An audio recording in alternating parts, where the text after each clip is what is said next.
Back in the early 30s, one Montreal neighborhood used to feature the Peterson family band and a 5-year-old trumpeter named Oscar. By the time he was 7, he'd switched to the piano. His father was from the Virgin Islands and saw to it that music was a big part of family life. The interesting part about my dad is that he became a musician because of being a sailor. From what I understand, he was a bosun on a ship, and he bought himself some kind of little organ. I never did find out exactly what kind, and taught himself how to play organ. And when he decided to settle in Canada, he sailed to Canada. When he decided to settle in Canada and met my mom, he taught my mom how to play, and then he decided, as the children came along, that we should all have a workable knowledge of music. And I think it was wonderful. He worked a marvelous system, actually. He taught the older children, and then he expected them to pass on what they had learned step by step by step. Daisy did a lot of teaching in the house, and she helped me tremendously. Daisy is a great tutor. Daisy has great patience. She understands human weaknesses, and she can relate to someone having difficulties. And Daisy's a great pianist. I've never taught anyone with the ear that he's had. He had the range and the depth that I've never seen as yet in pupils. My dad was a porter on the Canadian Pacific Railway. He'd leave for his run, and he would say, all right, and he'd give us each a task pianistically. You had to know this, you had to know that, and this one would have to know this. And when I come back from Vancouver, where it was, or St. John's, have it together. There were no ifs, ands, and buts. Have it together. It's that simple. He would come back, and then he would call each of us in turn into the room where the piano was, and he would say, okay, fine, may I have, for instance, the scale? You know, what did you have? I had the scale of G. And he'd go through the scales, he'd go through the arpeggios, all the things we were supposed to have learned. And, of course, it got to the point when he found one of us, usually me, I guess, that was playing games and wasn't practicing. He'd sit there with a little strap. And if he knew for a fact, I think my mom used to cue him. You know, he'd come in off the railway, and my mother would say, you know, for whatever it's worth, he may have signed the book, but I don't think Oscar spent a half an hour at the piano while you were gone. But usually that was the routine. He would go through this workbook categorically from point one to the end and say, well, what have you done? What haven't you done? And if you did well, he said, fine, now here's what I want you to do next week. I think this was all designed to give us a sense of responsibility of having, as I said, having goals to reach, having certain debts we had to honor musically, and we had a time limitation to do them in.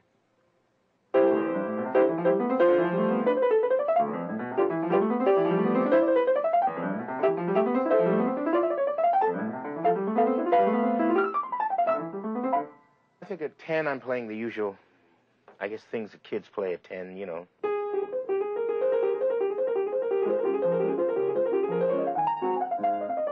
That's in a minute waltz, things like that. I went on to some of them I wouldn't even attempt to play. I used to play this.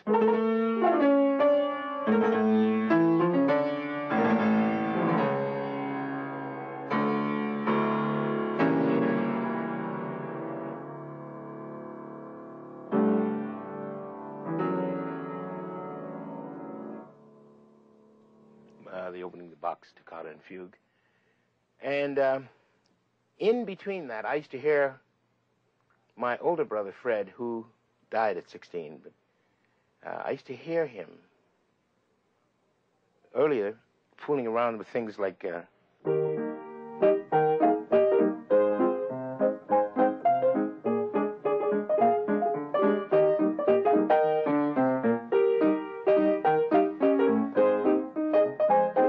I used to wonder what he's playing.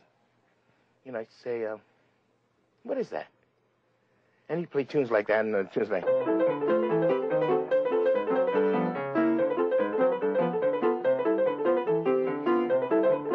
sort of thing. And I said, what is that? And finally I found out it was jazz, and he was fooling around with this, and it kind of intrigued me. But so did the classics, as taught by his Hungarian teacher. Paul the Monkey came into my life at a very important time. I was 14. I went to this man. He totally awed me with his beautiful sound on the instrument, his beautiful touch, and his command of the instrument. And I was so inspired by him, I can remember, unbeknownst to him, going early for my lesson because I found out that he would practice. Many times I'd go early and sit and listen to him play, and he'd just be sitting there playing and playing with this beautiful sound that he'd get out of the instrument. I taught him technique, speedy fingers, because that's what you need in jazz, in modern jazz, and Tatum had the speediest fingers.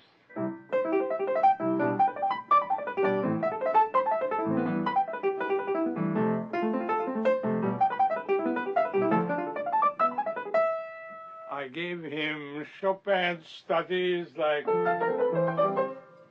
or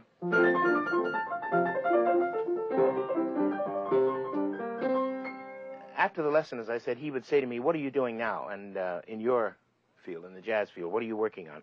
And I'd be teaching myself different tunes, whatever they may be. They would have been the Man I Love, for instance. I remember playing that for him, and he'd say, "Well, I don't hear the melody singing. You know, I don't hear." I'd play it probably like.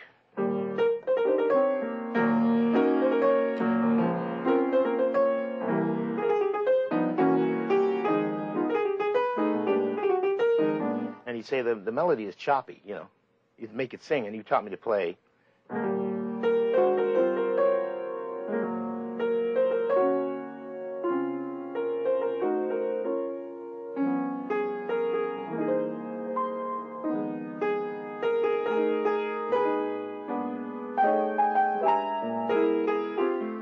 And then mostly, as I found that he was so good at the melodic ballad style, I gave him the idea of big chords like Debussy has them, you know. Big, rich, soft chords. And as you know, that ballad playing of his is remarkable when he plays those old-timers like Laura or Tenderly.